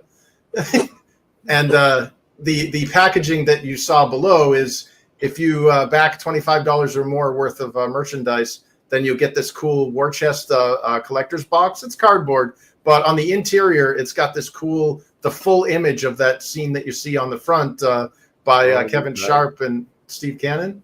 So the entire interior. Oh, sorry. Yeah, we always do all our stuff. We finish our books before we run our Kickstarters and stuff. That way, it's done. We don't have to worry about people giving us money and then running out of money when we're making the book. And we just make the book, get it out, and that's the way to do it. We think. Yeah, it sucks. We have to say that now in the way people blow, $30,000 campaigns, just that's 6 times what I'm asking here. Yeah. But so here are the stretch goals, and all 3 of these have been unlocked. So everybody that's backed a physical book gets that cool double-sided bookmark. On one side, it's got the picture of Queen Aisling there, and then on the back side, it's got the secret dragon language decoder that was originally in one of the trading card series 1. You can now use it as a bookmark. And then the second stretch goal here is, we were talking about Nerium earlier. This is a free 40-page black and white preview of book 3 that'll come free with everybody that's backed a book. So if you back the digital tier, you'll get the digital tier of this. If you back the physical book, you will get the physical book of this. And then the third the third stretch goal that we also unlocked is the mini art book. And it's I can't give the exact pages because it's still in flux, especially considering the 4th stretch goal is to actually add more pages to it and grow its dimensions. But it's how many you can get, it's a it's an art book like Ashcan that's got a whole bunch of art that I threw in there, pre-production art, unused art, fan art, you name it. And the people that I've showed it off to said it was pretty sweet. So dude, them stretch goals right there, that's big bonus. Look, that's a lot of pages. First off, 40-page preview. 40-page book? That's awesome. Yeah. I mean, come on, guys. Some people are charging that much for a 40-page book, period. That's all you get.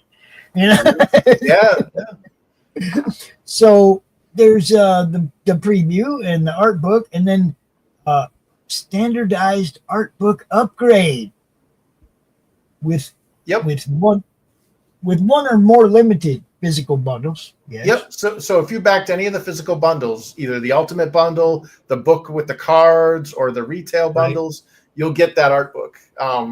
And if we can get to 8,000, I'll make it, instead of a mini art book, it'll be a standard comic book sized art book. So, and I'll throw in a bunch more pages. So we'll actually get a legit, like, big sized art book.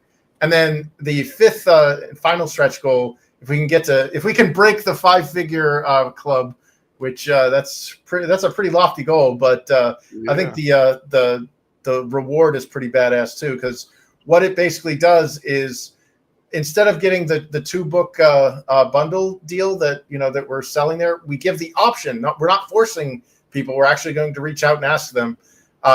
Instead of giving the 2-book bundle that's 2 soft cover books, we're going to make one hardcover book that has both the alternate art and the standard editions, but there's a twist to it where there isn't a back cover. So you flip the book over and it's one book. You flip it the other way, it's the other book. Right. Okay, so it's a flip book. Yeah. Yeah. That's cool. Cool. And then there's the website. Yeah. So yeah, you run up here and you look for them bundles, guys. The 2-book bundle is the featured for $38. But you look down here, you see you can get a book and cards. That bundle counts right there, $14, and it puts you in the running for all that stuff. Book and cards, $14. Book and cards. Yep. Yeah. Right? And only one person has claimed that. That blows me away. Only one person has claimed it. $14 gets you all the extra 40-page book, the art books, the art book upgrades, all that. Yeah. I mean, you're looking at over 200 pages of story in that bundle alone, plus the art book. I'm gonna call this one the deal of the year, people. The deal of the year, right there, on that tier, right there. $14 gets you all that. Oh yeah, come on. Plus an additional whole extra thing. I mean, that's what I'm saying. For $14, you get it all. All that.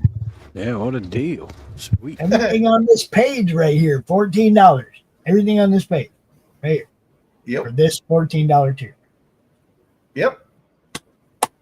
Deal of the year, bro. Chris, I'm giving you deal of the year. Right Hell there. Yeah. Thanks, man.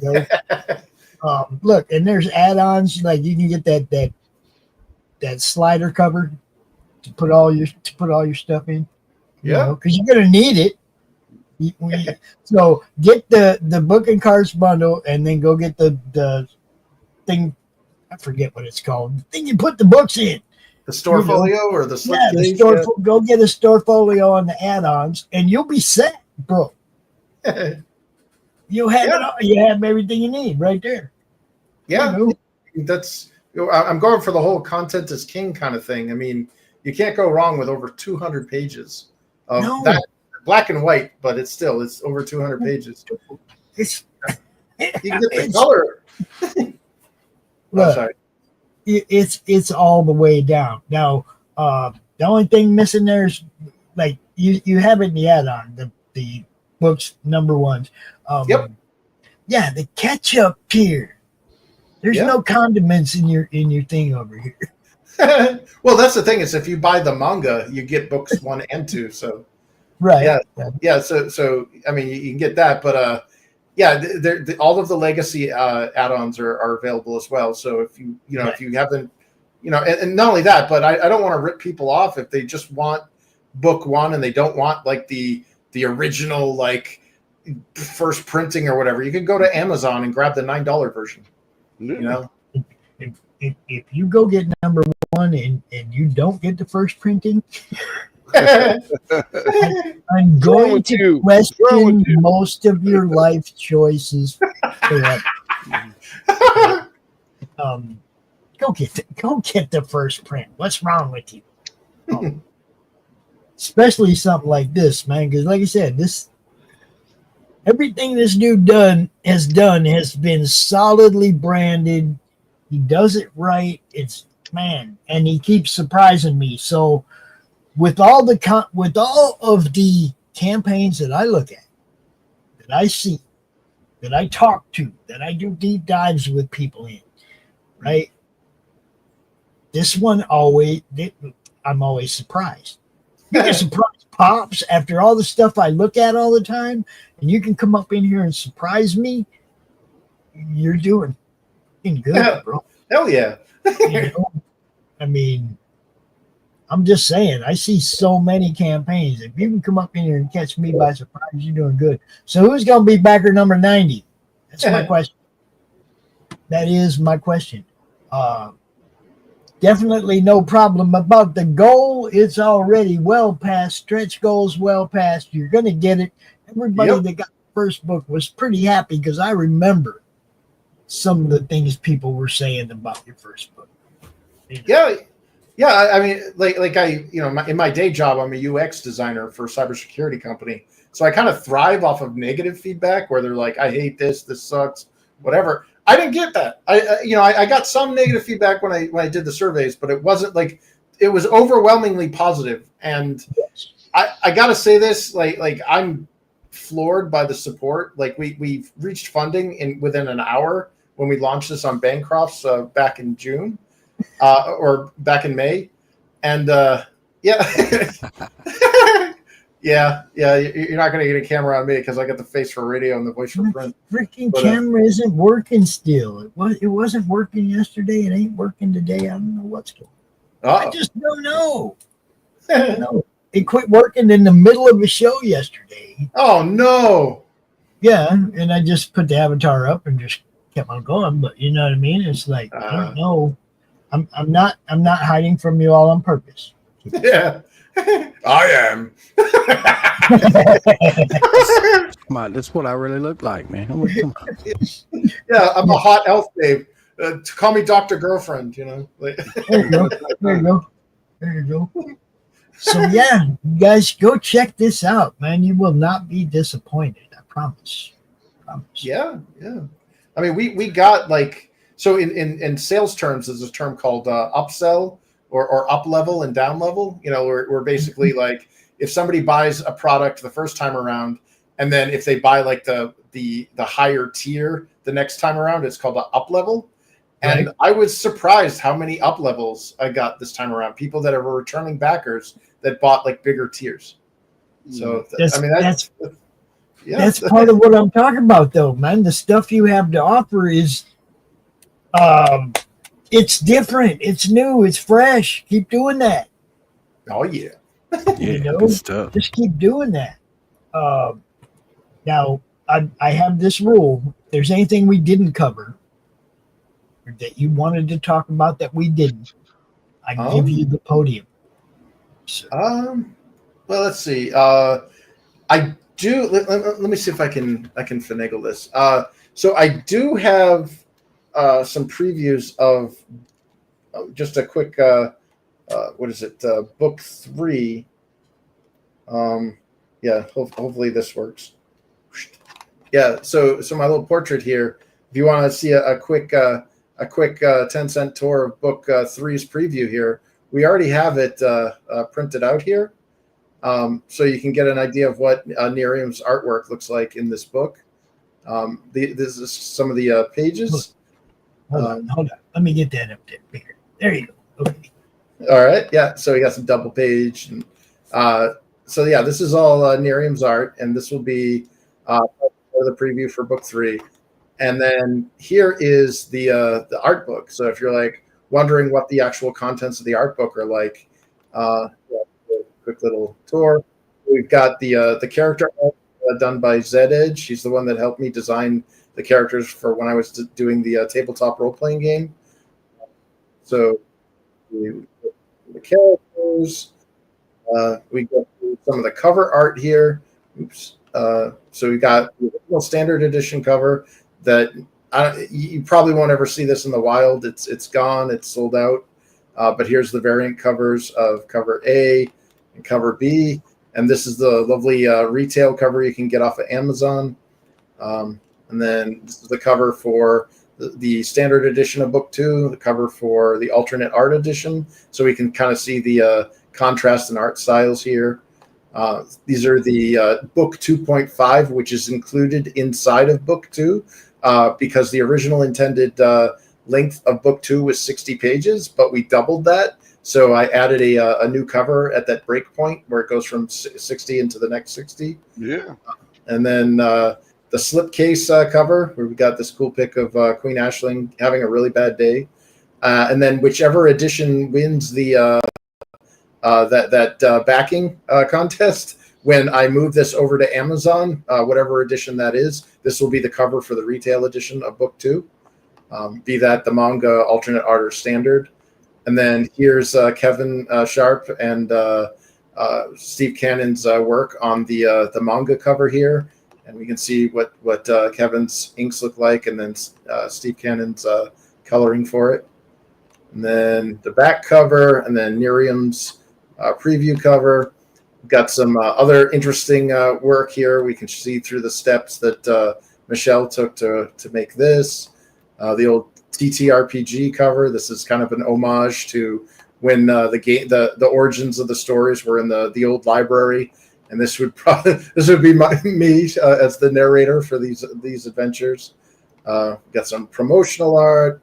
Yeah, I'm going through them quickly, but when you get the book, you can see the whole shebang. We got some safe for work because it's strategically covered images. We got. I don't know if anybody would appreciate this part, but I actually included product and branding as well, so you get to see kind of how we built the branding for Infinitale, from the tabletop role-playing game down to the Infinitale Chronicles logo. Some of the experimental logos that we did before we reached at the final version. Here's some of the 3D printed figurines that were given away at the first 10 backers of this campaign. Got one of these randomly sent with their backing. Here are the 16-bit heroes sprite art images of the heroes. Here's the map without the labels on it. Some of the sigils that I had designed. Some interior pages just to show off some of the stuff. This is when Ariel Medell was working on it. And then we get into my favorite part, the old concept art. This was my original drawing of King Kalen way back in like '94. Here's Nerium's original fan art piece, and here's how I colored it. Some more of the ballpoint pen doodles I did. Here's some more fan art by Haruka and Vach. These were some from the studio, so we get to see James D. Lee, Evil Ginger, John Epple, and Omar Garcia III. And then John Epple. I like John Epple. He was the original Mary Machine Gun artist way back in the day. Well, there you go. That's his. Oh, sorry. Yeah, that's his rendition of Aisling. And then here's Duck Bacon and Robert Geronimo and doing Exodus Z now or something, I think. Yeah, that is the quick and dirty view of the art book and the. Just to show you the stretch goals, they're legit. I'm actually awaiting the stretch goal for, or I should say, the book 2 stuff to arrive. It was sent from the printer, or at least the proofs were earlier last week, so I should be seeing them very soon. Cool, most excellent. Yeah, Awesome. Had to handle some stuff in the chat. I can't believe people think that they just come out and disrupt somebody else's stuff for their whiny bullshit that doesn't have nothing to do with anybody in the stream. Right? Doesn't have nothing to do with anybody in the stream. Gonna come out here and start shit. Okay, you got booted. You asked to get booted, you got booted. There you go. You're out. Wow. Okay. Yeah. I was off in my own world. You're fine. You're somebody talking about some other people that are not on this show. Okay, don't have nothing to do with the Madness Entertainment Group. They're not on the show. They're not in the network. They're not part of the network. I don't know why dude wants to come up here and start disrupting our show just to throw shade at other people. That's not what our network's about. Never has been. Yeah. Man, what a dipshit. So, You take that to you. You have a page somewhere where you can go air all your grievances to the world, and nobody will tell you you can't. But you don't get to come to my house and shit on my porch. Only I can shit on my porch. You know, yeah, pretty much. Yeah. I'm not going to come to your house and shit on your porch. Don't come to my, and especially don't shit on the porch and then expect me to let you in. Oh, yeah. Max knows, but we got one more thing to cover real quick before we end this show. All right. So y'all go check out Infinitale Chronicles. You know, yes, it does look awesome, Dustin. Wow. Do Thanks. you still DM during all of this? I've been kind of in the process of trying to refine our tabletop rules. Because what I'm hoping to do is once I get this 10-book graphic novel series out that act as like a historical primer for the world, we're going to try to run a crowdfunding campaign for the actual TTRPG, and that includes like with the little figures and all that stuff. So yeah, we're hoping to get the whole game system out there after we get these graphic novels out. Cool. That's That'd awesome. be sweet. We were thinking about doing something like that too. Make Doing sure if you role-playing need game people, stuff. if you need people to play any kind of games, you holler at us because we got people. Awesome. Hell yeah. Yeah, I think it's great, man. Oh, thanks. Fantastic ideas, man. This is awesome. Thanks, man. So what we're gonna do now is we're gonna do a little Roku update. Oh. Update on where we are with the Roku network. Max is our master developer, our genius on hand. So we just want to let y'all know where we're at and what we got going on right now. So I'll let you tell the tech stuff and I'll tell the fun stuff. All right, give me a second here. I'm answering a message. Oh, sure. Somebody's got to ask questions. Yeah, everyone's always got to ask questions. Everybody, all the time. Yeah, so the Roku channel's coming along great. We've got everything, all the video form that for the test stuff is ready to go. We're gonna, was it tomorrow? Is it? Yeah. We're gonna be doing the colorization on the interior of the channel, getting everything lined up good, and then we'll get it set up to where people can hop in as a private channel just to check it. I mean, it won't be a full-on, it's not going to be, 100 videos. It's just a preview. It's only going to have like 10, 15 videos on it, but it's a preview. Shows you that it works. Shows you that it can go. I mean, we've done it before. We did it last time. Yeah, I made it work. So we're gonna set it up and set it up with the different categories so people can see kind of what it's gonna look like, and then we're gonna go to work on putting it up and getting it all rolling. Yeah, the whole thing, But the whole thing is the proof of concept is done. Okay. Basically, we got one more meeting, and then it's that part of it's done. We're not that far away, guys. That's basically what we're saying. Nice. It's a little bit of schooling for me and Kaz, making sure we know how to upload videos and stuff. Max is going to take us to school, and he'll be there. Give everyone the training. Yes, yes. And it is, it's going back to school a little bit. Everybody's got to learn how to upload their video in case Pops ain't around, or at least, know how to get it in the hands of somebody who can. When your show's over, you're going to want to upload it to Roku.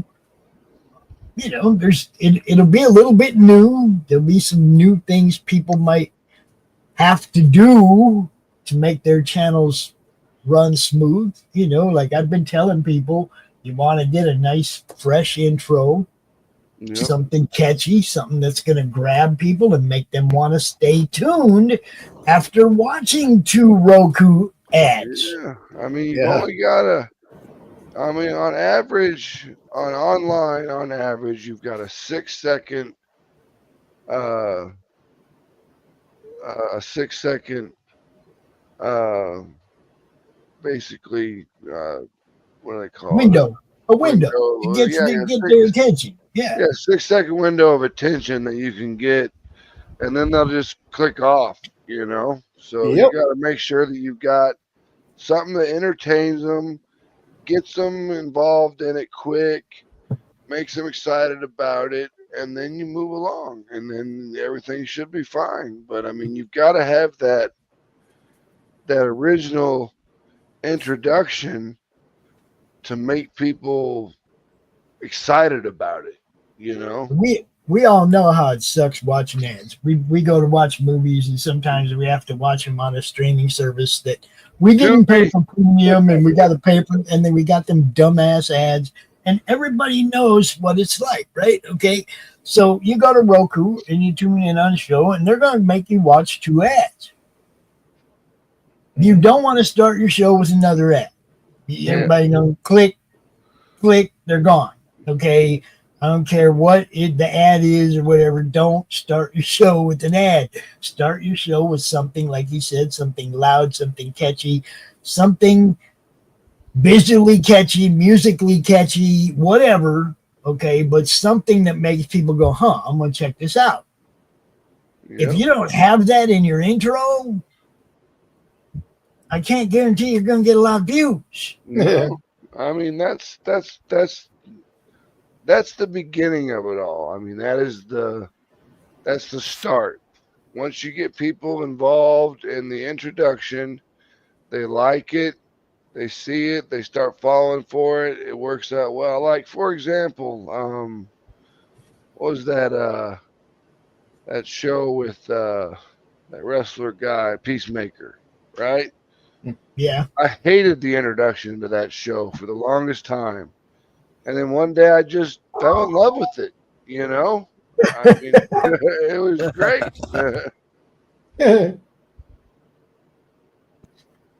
I don't think the puppy liked it. Yeah, he's mad at something. Damn. Oh, boy. I thought he was coming after me. He's like, oh, you talking about Peacemaker? I got you now. Yeah. So, I mean, that's it, guys. I just want to let you know Max is working on it. We're putting together stuff. I'm asking people to create new, fresh thumbnails, whatever, whoever, people in the network, make some fresh intros, stuff that people are going to go, yeah, I want to check this out. That thumbnail looks cool. This intro is cool. I'm going to hang around for a minute and see what this is all about. If you can't grab them, they're not going to be there when your show starts. It's kind of the same thing as YouTube, really. I mean, you got to have a good thumbnail. You've got to have a good intro. I mean, it's the same thing. It's just a different format, You're watching it on TV instead of on your computer or your phone. Yeah. And that's pretty much where we're at, guys. We're going forward. It's going to happen. Stay tuned. The Madness Entertainment Group on Roku. It's going to be, it's going to be epic because we got some stuff coming specifically for Roku that a lot of people may not know about either, and we ain't necessarily talking about yet. Yep. But Max has told me a lot of things about back when he ran the Grindhouse channel. Mm-hmm. And, getting independent movies and stuff isn't that hard to do. No, it's really not. It just costs you a little bit of money. It's like $50 a pop per month to get a whatever video you wanted. I mean, like when we ran the Grindhouse channel, I'd spend $300 or whatever a month just to get all the Saw movies, so we could do a big Saw marathon, Nice. Yeah, that's what I'm talking about, guys. So, the Roku channel ain't going to just be our shows. I'm thinking, like Chris would be, outside the box. We're going to get some independent films. We're going to have stuff that draws people over here. we're going to have we already have a nice connection to the American Horrors channel. So anything that we're doing that involves horror stuff, we'll be throwing Heart's way. We'll be throwing some promotion our way. Look, this thing's going to go, guys. So get involved now. Don't wait. That's all. Don't wait.